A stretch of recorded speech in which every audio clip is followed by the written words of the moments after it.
Okay, so having a channel with fitness is one of its obvious themes. I'm not going to get away with never talking about creatine. Not that I was really trying to, but anyway, let's just give my take on it. I've used creatine various times over the years. It definitely does have some muscle volumizing effects that can help you get extra reps on workouts. Maybe sprint a little further. I didn't test that one personally, but I imagine it's accurate. Plenty of people have attested to it. Um, I've tested many other herbal things, etc., when it comes to sprinting and discovered some interesting things. But anyway, with creatine, I have noticed extra reps. I have noticed muscle volumization. In my case, those are the only benefits. A lot of people talk about the cognitive benefits, but I have a super active, highly charged brain anyway, so I didn't notice any changes there. But I'm sure people do because it's ATP and people's brains are starving for it due to poor health from a whole bunch of different reasons. So there are plenty of positives from creatine.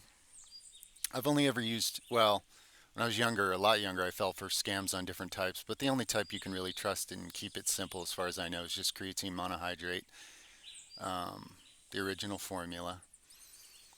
As far as dosing and stuff, I've tried some experiments, but here's something I want to get into. My kidneys are a little bit sensitive to creatine. Okay, I'm not going to argue with studies, but you got to understand that anytime something is a big worldwide moneymaker, there are going to be some corrupted studies that are justifying it, that are showing the science a certain way. So I'm not going to say that creatine causes kidney damage. I have noticed with me that many times I'll start having kidney stones after I've been on creatine for a while. Part of this is I tend to get dehydrated a lot without knowing it. I sweat profusely and I work for hours and hours and hours until I'm so thirsty I can't work anymore sometimes. So when you add creatine to that equation, I think it kind of pushes the boundaries on the kidneys being too dehydrated and maybe getting grit and stone buildup. These are just loose theories, but I've noticed that I am somewhat sensitive to it, and there have been times based on my diet and lifestyle where creatine kind of pushed me over the edge and I started getting a lot of kidney stone type scenarios.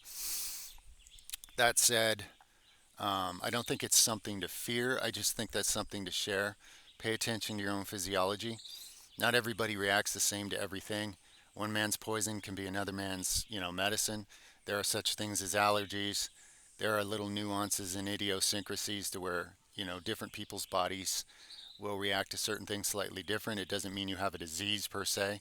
It just means that for whatever reason you may be sensitive to something that someone else isn't, and that's fine. You don't need creatine to build muscle, speed, strength, whatever. There are all kinds of other things that can help you achieve the same thing. But because creatine is so widely known and talked about, I just gotta do a video on it because I'm gonna keep being asked, and that's fine. So let me think if there's anything else here. I guess that's it. Those are my observations. I wouldn't be afraid to try it and make your own observations of how well it serves your purposes or not. I would stick to creatine monohydrate. The other ones are pretty scammy and weird, and they're just kind of like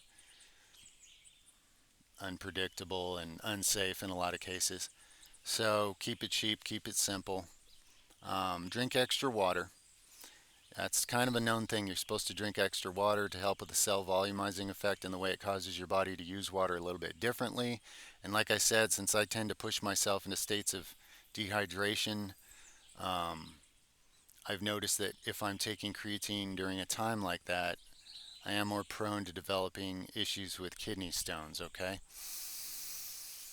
So there's something to do with, getting the extra water and make sure your water is a healthy source.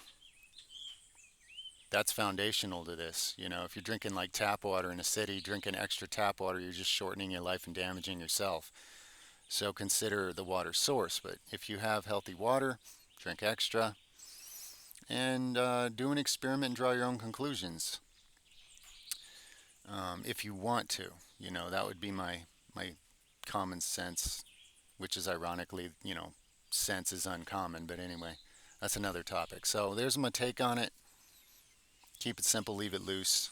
I'm by no means an expert on creatine. It's not really my thing per se, but of course I have plenty of experience with it in the past, here and there. It's not my favorite muscle supplement. It's not my favorite athletic supplement. I have plenty of other better alternatives, so I don't need it. But like I say, I did notice when I would take creatine pretty soon, I would look more muscular, like in a mirror. In my case, I actually responded really well that way. And I noticed a little bit of like extra reps on certain exercises and stuff that were legit that I could attribute to it, having changed nothing else at the time. Um, that's all I got out of it. And because my kidneys were sensitive to it, and because I can't always effectively keep up with hydrating myself properly in my lifestyle, another thing about that is maybe I'm getting too far off topic here. You guys let me know if you appreciate this, but I like to challenge my physical organism in a lot of different ways. And if I'm out working in the jungle, say for example, working the land, chopping this, cutting that, moving this around, and I don't have water out there with me, I left home hydrated. I'm out there working until I'm really dehydrated, and I know it because I'm getting very, very thirsty, and finally the thirst drive will make me go home. But it's just like being exposed to heat to the point where I'm starting to get nauseous and I'm not on the verge of heat stroke. Um, I physically adapt more to all these things by doing them. So, as long as your recovery and your knowledge of health and well being and you know how to recover from challenging yourself, you can build up your physical parameters in all these ways. So, for me, I don't like taking a substance that makes me more easily suffer from problems due to dehydration because then it limits my ability physically to actually challenge myself that way. So, I guess there's a bit of philosophy to consider there, based on your personality, what your goals are, how you how you prioritize physical upgrades in life. That may not be relevant to most people, but I just thought I'd kind of shed some light on one of the reasons I'm not personally, creatine is not personally one of my favorite physical supplements for athletic type purposes. Um, for example, when I started consuming a lot of chlorophyll and things that contain chlorophyll, actually my cardio, my VO2 max, how far I could run, how fast, all those things went up a lot more than I ever noticed from creatine.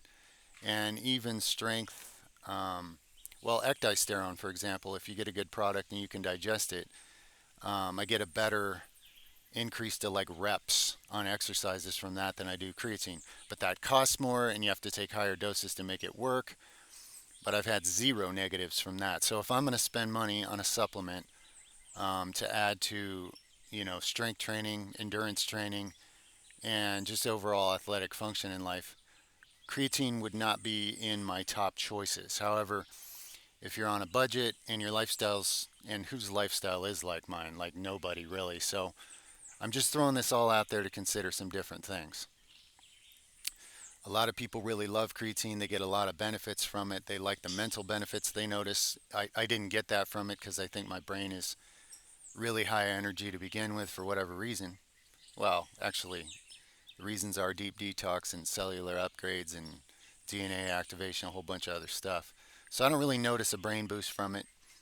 Um, and it seemed like over the years, different times I would try creatine monohydrate, I would just get less benefits.